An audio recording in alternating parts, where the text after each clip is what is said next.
G'day my friends, Marty Ware here from Marty's Garden on YouTube. Have I got an exciting video for you guys today? Yep, coming in 3 parts.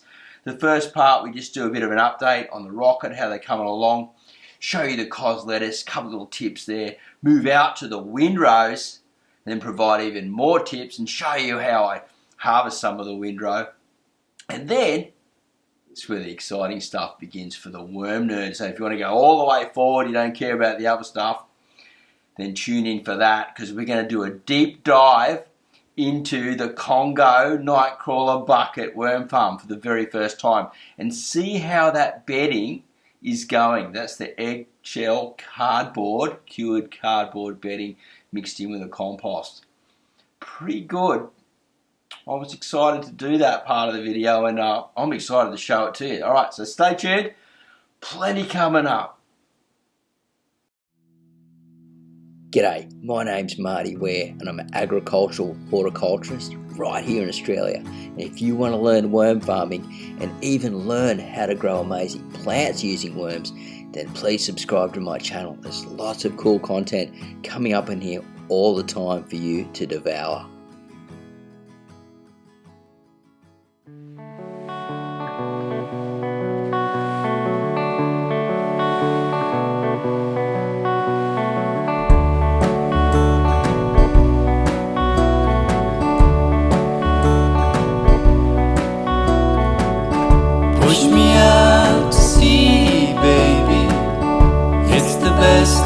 For us both, I'll be happy out there, baby.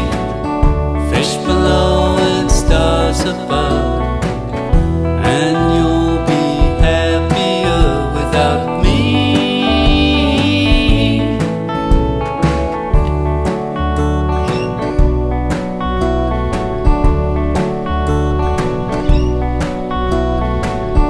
Push me out to sea, for you to do. We did our best with our love, baby, but it brought us down so low, and you'll be happier without me.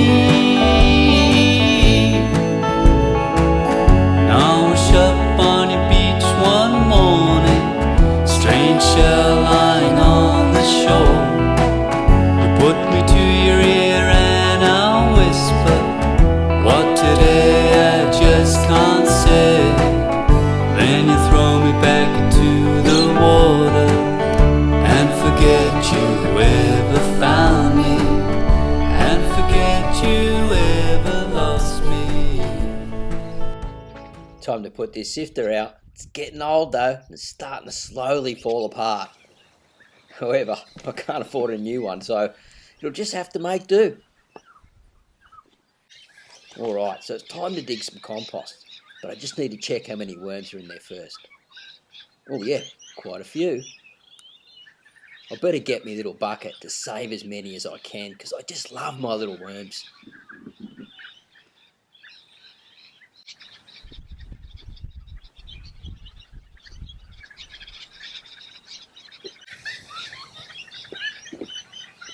Yep, time to get trommeling and fill this order. It's only 3 bags, so it won't take me too long.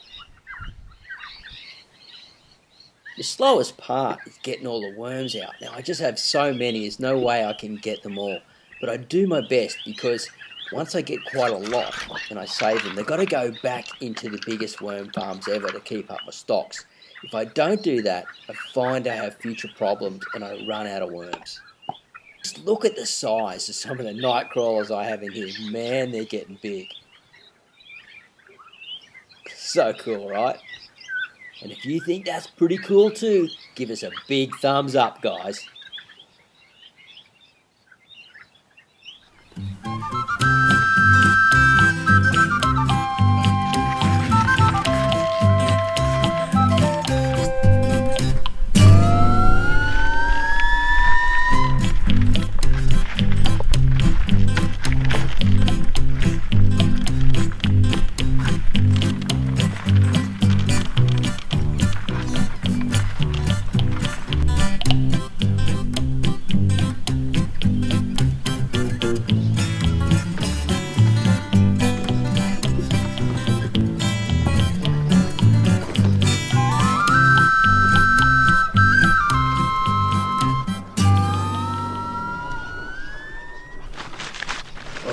let's get this order done quickly, and then what I'm going to do is give you some great windrow tips, guys. This is going to be really cool.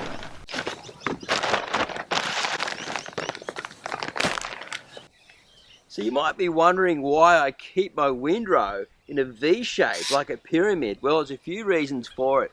Firstly, really great airflow, lots of oxygen getting in the side, so it helps it process much faster. It keeps all that biology alive. It drains really well when the water hits it and excessive rain hits it.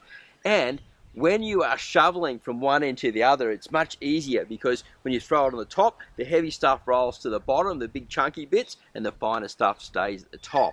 And what I find is a lot of the worms, most of the compost worms, stay in the top 1/3. Unless you're a night crawler and like to sort of just cruise around everywhere, I've found them way down deep and way up high. I think they just chase different foods and they're doing different things within the soil profile. And I really love that because it means that the whole pile's getting worked. Now I just work from one end, starting this end down here, and move right up to the other end as you saw in the video, and then it goes out through my old trusty trommel. I really love worm farming in windrows, and this is a really good system for me to make a bit extra money here on the micro farm.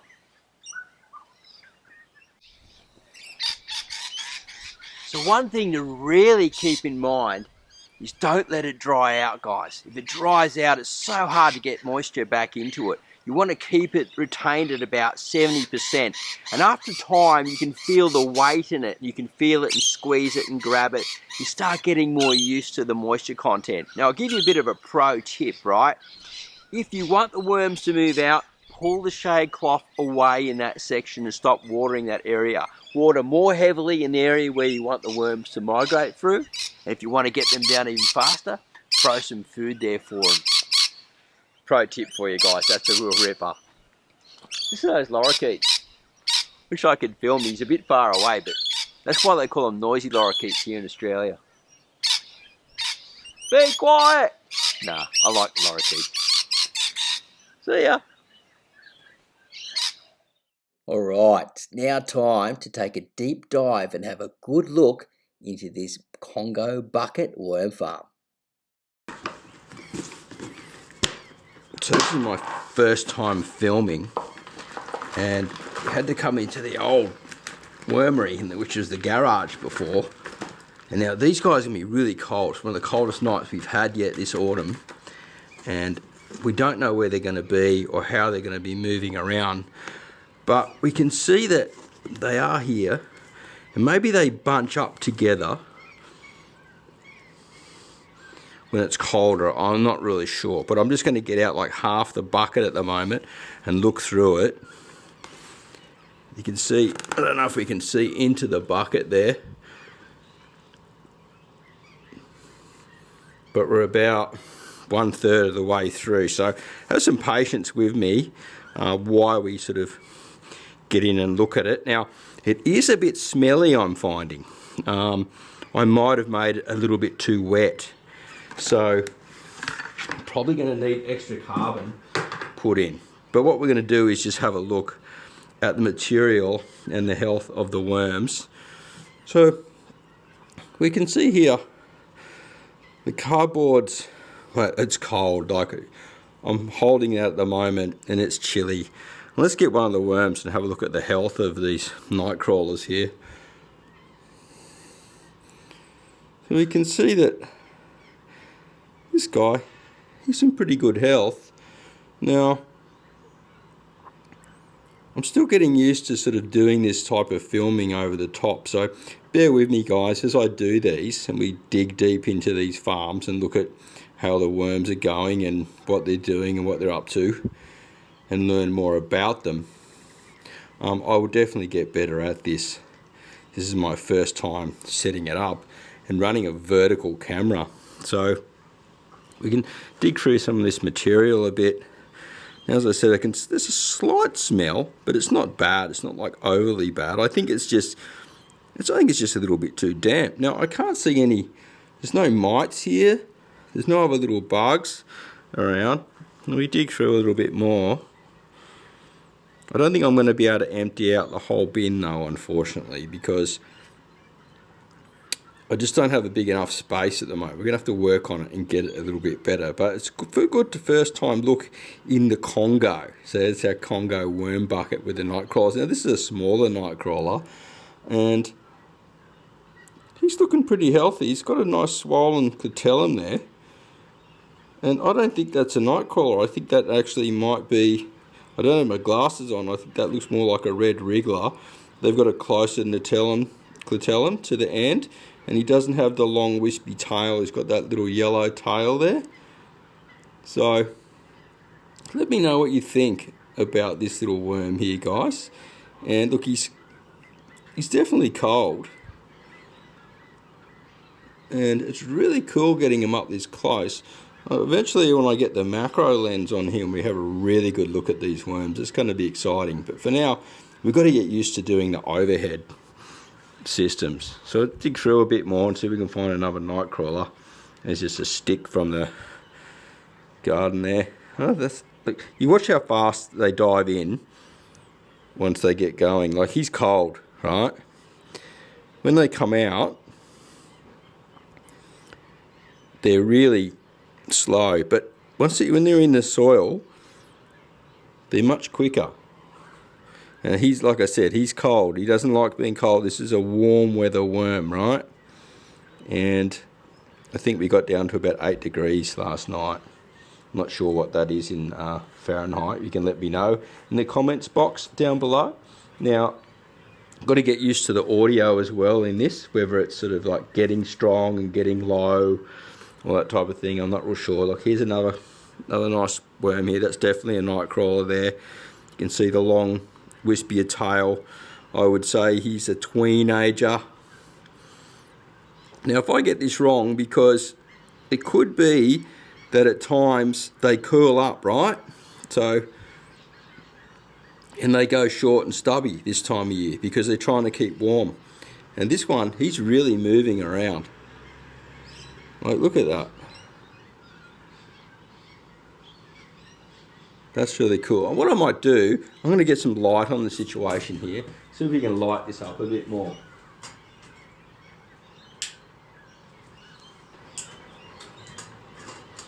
We'll get the light down a bit closer.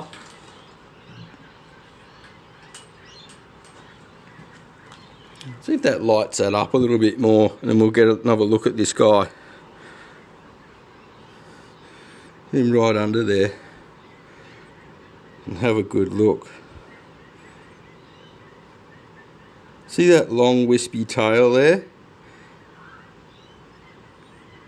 So you can tell it's a Nightcrawler. They thin out sort of more towards the end, and got a bit of a white on the end of the tail, this one. They all have different colouring, and they'll have a different size head as well, and colouring. Now this one's got beautiful colouring, and the Nightcrawlers, when you put them in the sun, they shine an iridescent colour. They're just a beautiful worm. And look at him stretching out. And I regard him as a tweenager. Starting to get like the catellums there. It's not so protruding up as much. And look, we'll put him back down in because he's not feeling very happy. And we'll grab another worm here inside the Congo worm farm. Now you can see this one, he's stumped right up, right? And he's cold. I can feel him, he's cold. Wouldn't be loving life too much, but now I've turned the extra light on. So we see under his belly there, look at the white underneath the belly. It's almost like snake-like, yeah, and these beautiful lines. Now let me know, because I can't see this really, it's too well. I'm looking over the top of the camera, filming in, and I really want to hear what you guys think. I've gone back to filming on high definition to keep my file sizes lower because the 4K is just massive. Even though I put it out on 4K into YouTube to make it a better image, I think we're getting something really nice here. We can see it starting to move. It's looking for somewhere to go, but it's quite a healthy worm, so really stoked. Let's put him down there, and you can see, like, just when we drop him down, sort of how slow they are. Look, it's just like, we'll dig through and see what else we can find here. Now, I made an effort when I made this worm farm to just put large, oh, see, they're hard to get when they're in the farm. So, medium to large night crawlers. I'm sure there's the odd other worm in here, like a big red wiggler snuck in, like the one we looked at before, which had the larger clitellum. But, I don't know a lot about the egg laying, the cocoon laying process. I want to learn more about that. And so you can look at this one. He's got a long tail, and then the clitellum's closer to the head, but it's not as pronounced as the other one. So I'm wondering if they're breeding, if the clitellum's swelling up more. Yeah, and if something like that is actually happening. So we'll see how we go here. Get him onto the screen. Actually, you know what? I've got some glasses in my pocket. I'm going to put these on so I can get a really good look at what's going on. I need one of those big screens that the big professional YouTuber guys look at. That would be awesome. Maybe one day we'll get to that, if we can get the channel growth happening, where it's actually viable to do something like that, and people love going down deep into these farms and having a really good look at these worms. Now, he's starting to get a bit of movement now, this one, or he or she, or being I was going to say bisexual, but being hermaphrodite, they are male and female. And this is a really pretty looking worm. And look, I got to say, I'm really happy with the health of this worm. Now, if we stretch it right out, good size. Like, that would be a fishing worm, I would say. I don't sell mine for fishing. They're all just for in my worm farms for future stuff, because I'm breeding up these now, these night crawlers, for future productions, for the show, and who knows, in the future, maybe even to sell. Now this guy, gal, very swollen clitellum there, as you can see with my thumb. So, but it has a little bit of a wispy tail on there, but I think that one could just be. Now, if we look at that, if we can get right in close there, and we can see how swollen that is and how raised that is, and like, I don't know if we can see and hear, but the little red lines and stuff, so I'd say more than likely that's a red. Beautiful looking worm though. Stumpy tail, little white on the end, tip on the end of the tail. And we'll just see if we can get it up closer. I'm not sure when it starts to go out of focus, right? Because I'm shooting on a pen EPL 9, and the autofocus seems pretty good, but I'm using like a professional lens, like we're talking big dollars for these lenses. But I think it's worth it in the long run to get a really good look at what's going on and get the detail of these worms. And so I would classify that little one as a red. Look at the tiger stripes on it. Wow. Just amazing. Yeah, you can stay in there. We'll dig over this side a bit. So the material, they're eating through this material. This is just the compost with the cured cardboard. You can see there's no more coffee grounds anywhere to be seen in that cardboard. I think they must have eaten it all off. I might need to put some more on. Oh look, we found a cocoon. So there's a cocoon between my two fingers there. Now, I'm not sure how close we can get that. We'll try to get it as close as possible. I think that's looking pretty good. And you can see it's going a bit of an orangey colour. That means it's getting ready. When they're more yellowy clear, they're still, like a new one, and they start going more of an orangey colour. You can see that they're ready. So yeah, there's a cocoon there. I don't know if it's too cold for that cocoon to come out yet.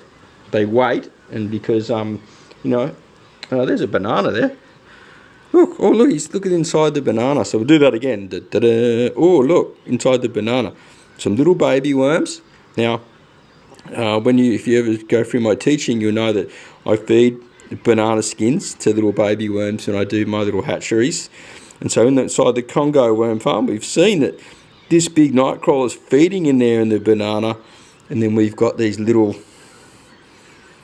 ones in between. which is really amazing. I'm going to fold that up. I'm going to put that back down. I forgot that banana was in there. I pulled some banana out. I had too much. And the flies, this little fruit fly thing, vinegar fly, were just going mental in there. So I wanted to change all that. And so let's dig across this other side here a bit, see what we can... Oh, look, there's another big night crawler. We'll have another look. Because what we're going to do is see the overall health of the farm and check it out. Now, the bin at the moment, it's quite full, that big bucket, the Congo bucket. And I put 100 worms in here. And so... I don't know if we'll ever get a chance to do a count. Maybe we will at some stage. It's been in about 2 weeks. And again, this worm feels cold. Yeah, she's chilly manilly. But it's got some movement. And so it means it's healthy, it's happy. I think I just need to get some more food into the system maybe. Now these are major carbon eaters. Maybe even we'll just get another banana skin in there later. But like I said, there's only a couple of ones in there. And the little babies are going for the bananas. So, but they could be baby reds. We don't know yet. It's just too hard to tell. It's a nice long worm. Let's stretch him out.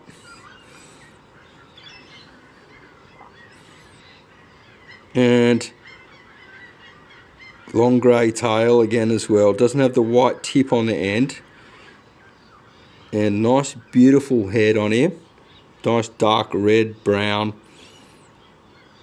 The clitellum's not so pronounced, but it's up close-ish to the head. And I really do think there's something to do with the breeding process when the clitellum's swollen up more. Because I'm seeing these sometimes with a really big swollen system. When they're wrapping on each other, I've seen them. They don't worm ball like the other ones for breeding and stuff and feeding.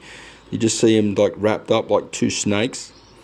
And like I said, she's cold. And look at her going up my little arm there. Look, off you go. Look, go on, put me back in the dirt. Put me back in the dirt. I want to be back in my home. So we'll put you back in there. Hey, look, she's going in. Still moving pretty quick. Look at that. As soon as she gets her head in, goes, oh, it's darker. Don't have to worry about that. Oh, I'm in. Maybe. We'll have a bit more of a dig around. Let's get some more out from the bucket. You can hear the bucket here, scratching away there. We'll dig down in about closer to the bottom. Oh, look at this. So I'm down near the bottom more. And pulled out like, wow, let's get this monster. The monster. Have we got a name for the monster? Now, what type of worm do you reckon that is, guys? Huh? Doesn't have a long tail. More pronounced clitellum. Could that be a giant red? Could it be? Let's have a look at his head. Now it's harder for me to tell. It might be easier for you guys to tell on the camera. What are we going to call this guy? She's quiet. She's not moving. Been sleeping. It's cold. She feels cold. And look, off she goes. I like calling them girls. Off she goes. Yep. Got some movement. She felt me move her tail then. He goes, oh, what do I do? So we'll have a look under the belly. Nice white under the belly there. Through the tail. See if it's got the white tip on the tail. Yeah, it's got a little bit of a white tip on the tail. But it's a big worm, right? And have you ever seen reds this big? Wow. Let's put her back down there.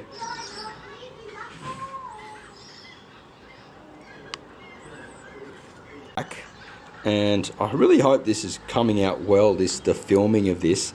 I'm actually filming upside down, so you might see my hands come in the other way unless I can work the edit to turn it around.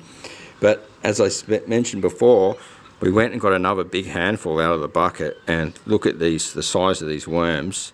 Like, I just had a visitor, the neighbours pop out of their garage. They're off driving, so I had to cancel the video for a minute. So we're getting back to where we were. And I'm pretty sure that was the big one that we were going to try and get the name for, right? But we might be a little bit lost in here now. There's another little smaller one here. You can see, I can usually tell the night crawlers pretty much straight away, but this one, you know, when they stump up and their heads go really small, it's sort of hard to tell as well. But that's a good looking healthy one, nice and red on the top there. Long wispy tail again, so it's another night crawler. Doesn't like it when I touch him. He thinks, oh, I'm going to get eaten, I'm going to get eaten. So we'll put him back in there. And we'll see if we can find another cocoon in the system while we're digging through. I'll keep my eye open for one. And look, from what I'm discovering, oh, look, that is hanging in between the two there. Two of them hanging together, and there's a cocoon there, look.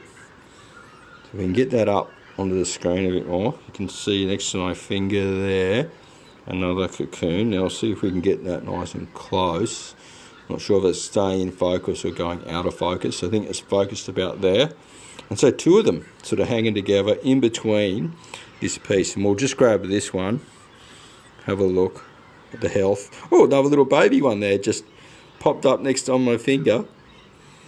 So we'll have a look at this little baby one first. Now that would probably be, I don't know, maybe, you know, like, could be a week and a half old. I think they grow pretty quick when they come out of the cocoons. If they've got the right food around, I'd say that would probably head off to the banana. So we'll put him down there next to the banana down there, on top of the banana. Probably love me for that. And have a look at this big girl. Nice and swollen again, see there? It's nice and swollen. Now the two of them are very close together. And it's definitely a night crawler, long wispy tail, lighter in the colour, and some really good, like, sort of like, I don't know, I want to say snake-like, but it's not, you know, the scale system. And you can almost see, I don't know if you can see it here, but there's a sheen happening now on this. They almost get this fluorescent sheen in the sun. They're beautiful. And I would say these two were just finished breeding or about to breed. They were very close together. And for how cold they are, like they must be just getting very cold in the morning and that's it. Because I'm putting them in the bucket, you know, the Congo worm farm, the bucket bin, in the sun, in the morning sun, for nearly the whole day. And so I know I open it up in the daytime and they're cruising around in there. Let's have another look around. Now, this material, if we look at this material, obviously it's got a long way to go. There's a ton of food in here for them to eat. Now, you could actually, when this starts breaking down a little bit more, get that and put that into the top of potting mixes, I believe. And I reckon that would work really good, especially if you ripped it up a little bit and hold a lot of moisture and lock in. Can't see a lot of sort of, there's no fungi or anything really in here at the moment. Some type of moldy thing going on there. Not sure what that is. I'll dig over to the left here a bit. And another nice big healthy worm sort of wrapping through. Another cocoon here on the side. Now I did put some cocoons in here. Not many though. So I don't know if that's like a pretty recent cocoon, but you know, it's got a bit of age to it. You can see it's yellowing up a bit. It'll take about 3 weeks for them to hatch, but this time of year we don't know, 'cause it's a bit colder. Remember, these are a tropical worm and I live right on the border of subtropical and temperate, and so we can get some pretty cold nights here, for maybe not as cold as Sydney. We'll get close to it, just warmer days. The nights could probably get as cold as Sydney maybe. That's just another little red there, I'd say. And you can see they start off moving a lot quicker, and the colour scheme through them is just they're such a pretty worm and more of a beginner worm. But when they stretch out then, and you're looking and going, hang on, I'd say, yeah, I don't think that's a night crawler. He's too young to tell yet, but the white tip tail on the end usually gives it away. But you can see like the colouring. If we can get that in, like I said, we're going to get the macro camera onto them earlier. We'll put them on top, and you can see like they don't really move, but you'll know the reds will move a bit quicker on the top than the night crawlers. And we're watching them. Look, it's still just hanging there. There's no full-on sunlight going gnarly on it. I'm going to dig into the bin a bit more over to the side here and grab another handful out. As we get more to the very close to the bottom. And look, yep, as we're going more down the bottom, we're finding more and more worms down deeper in this heavy. Oh, look at that. Now, that is worm fest big time, isn't it? Look. And they're short and dried up to stay nice and warm, and they're obviously maybe hanging together to be nice and warm as well. Now, this one's a good size one. 2 of them together here. We'll single one out and have a look. Again, another beautiful looking worm. Look, they are healthy, and I think this bucket system's great. I just think I made it a bit too wet, and I'm super stoked with it. I've just got to throw some more carbon into it to soak up some of the material. I didn't dug right down. It's the first time since I built the farm that I've dug right down into it and had a really good look. So yeah, look at that, like Nightcrawler, long wispy white tail. And then we go back to this one, bigger one, but longer tail, but sort of hasn't really sort of stretched right out yet.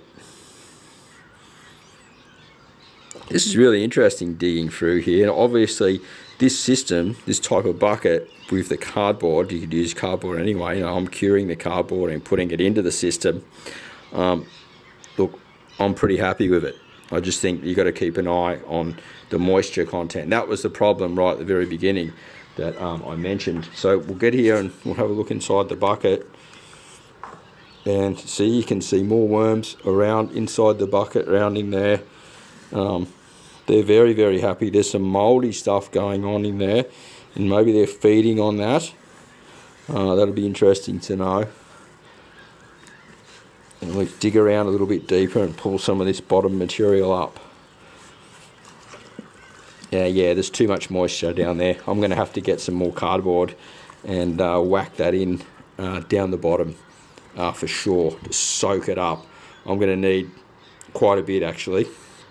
It's slight funky smell. It's not too bad, but yeah, I'm going to get some more cardboard and fill it up. So hang on, I'm just going to stop the camera for a minute. We'll get some of the cardboard from the egg cartons that's not cured, and we'll start filling the farm back up. Okay, so all the water's out of the farm. You can see one big night crawler at the bottom there. What I'm going to do is I've got some egg cartons here, and I'm just going to sort of push them down into the bottom, because water always falls with gravity, and that'll get soaked up. I'll put some mid layers, a low layer for the bottom to sump up some of the material, and we'll fill up some more, and we'll put a mid layer and then another one on the top. So that should work for that. Let's get some handfuls here. Now I am making a bit of a mess here in the garage, but as I said, it's my first time really doing this with the cardboard like this, the cured cardboard. And so we'll get another layer in. We want to really soak this material up, this water up as much as possible. Get rid of the funkiness of it. This won't affect the worms at all. They'll be fine. Move you along that dry cardboard, because that will just suck up the moisture. And also, you know, we'll give it another carbon source for them to feed on. And yeah, it'll be a good material. Pretty happy with that. So we're nearly 2/3 full. We're getting up to around the holes at the side here is where I want to be. And so I'm going to lock this one on top, and then we're going to put the rest of it in. I don't want to push it down, I don't want to compact it, but we do have to get these guys, back into the farm, the Congo, and as we've seen, like, man, they are healthy, they're happy, and I think the best way is just a little bit of coffee grounds in here for them to feed on, and there's a lot of carbon material for the egg cartons and that compost in here that they can eat and feed on because they love the carbon. And yeah, the odd banana peel here and there I think would be the go for any little bubbers that are coming out that just chasing those sugars to grow quickly. I believe that the sugars, they would really like that. Maybe in the wild, in the savannah and stuff, they feed on little fruits and stuff that fall, the babies, you know, in this around the springtime maybe. That'd be interesting to know, and I'd say it'd be very highly likely. Maybe old dead flowers and stuff like that that have got sugars in them. And so you can see we're getting pretty high, but you know, I want to get all this material back in and all these worms back in. And remember, this is sort of an experimental worm farm, the Congo, and we're learning as we go, and that way you guys can learn too. Remember, these systems, we're looking at it not only for home worm farmers. Oh look, there's a little tiny baby just there. Just there, I don't know if we can see him. Wow, that's just out of the cocoon, I would say. He's just there with my thumb showing. Yeah, I'm pretty sure we can see him on the screen. That's really cool. Unreal. I love it when I see that stuff. Hallelujah. Alright, so we'll get the rest in here again. We'll keep an eye. I don't think any cocoon levels are not going to come up. It's just too cold this time of year for them to lay lots of cocoons, I would say. But we don't know. We really don't know. I'm just guessing because they do get the morning sun and we get a warmer winter than normal, and they just want to breed. Could be very highly likely. Just get the rest off the floor here. So we're right up around the top of the lid now. And remember, we put a couple of layers down the bottom, a mid layer, and then I was going to put this over the top, but I think we're pretty full, so I'm going to let that settle a bit. We'll get the lid over the top of him and we'll take the Congo back outside. Wow, that's really good. I'm really happy with that. I just got to, it's not going to need water for months. It's so damp in there. I just got to like make sure, just keep an eye on them, check them every couple of weeks.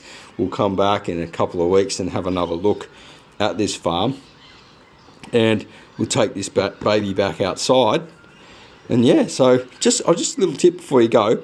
Lots of holes, lots of ventilation, and I have a side ventilation around the side so it creates a vacuum and gets the air back in. Now little worms could crawl out of there, but generally this time of year it's cold. I think even a big one could get out of there. I don't think they're too bothered, but we'll check the numbers. And look, it doesn't look like I've had any escapees, and I haven't seen any escapees outside, so really happy with this system so far. Let me know what you think in the comments box down below about the Congo Bucket worm farm, how I could maybe improve on it, how we could maybe, you're doing something similar yourself, any ideas that you may have. Be glad to hear from you guys. The Congo Nightcrawler Bucket worm farm. So what do you think of that vlog, my friends? Jam-packed, full of content, right? Let me know your favourite spots down below in the video and what you'd like to see more of in that. Like some people have said they're just enjoying what I'm doing all up and watching the whole video. I know other people are skipping the different sections and watching sections and stuff. So I just want to provide the best content for you guys that I can and show the storyline here that's going on in Marty's garden. Now, we're getting the lenses set up. We're not far off shooting some macro content. But first, what we're going to do is we're going to go into the maize worm farm. So that's like in the next vlog coming up, right? We're going to have a look at that because we've done sort of like a double section of compost bedding mixed in with the cured cardboard. And no, I won't let you know how it's going. You got to check it out in the next vlog and see what you think. I think you might be pleasantly surprised. Or maybe you just go, oh, that really sucks, Marty. I don't know. You guys decide when you watch the vlog. Let me know. Alright, have a great day. Happy gardening / worm farming, and we'll see you at the next video real soon. Bye for now. Oh, I can never reach the camera from here anymore. Oh. See you guys. Love you all. Ciao. After you're subscribed, guys, head down and check out the links in the description area. There's a really cool video also about becoming a worm wrangler and learning all you need to know about worm farming.